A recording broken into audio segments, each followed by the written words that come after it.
Здравейте! Днес ще ви покажа една програма, с която може да снима. Аз се казвам Мопис. Не работи на всеки телефон.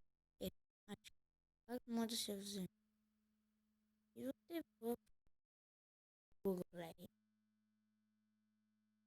и аз тук съм писал IZ Screen Recorder, защото има такава програма и тя не работи на всеки телефон. Но да. И сега влизате в купчетата и пишете Mobizen.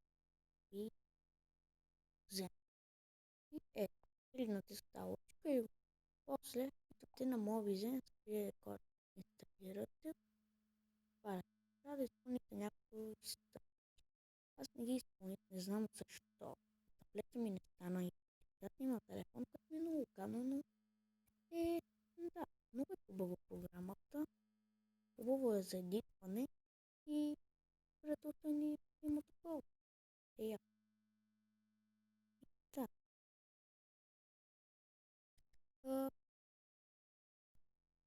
Извинете, ако аз ви казах правилно моя YouTube.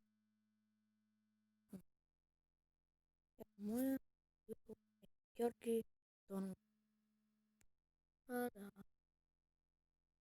Не бива да няма толкова. Да. И да,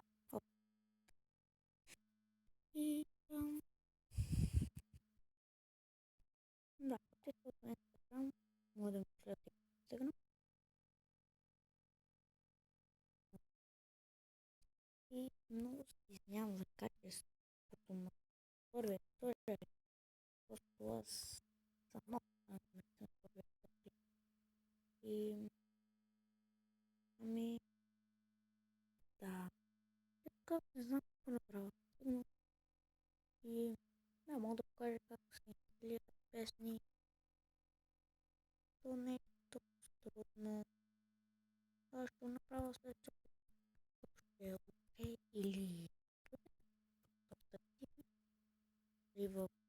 в качването на пища няма да пример да поставя да кача 5 клипата и да поставя за качвам доста често.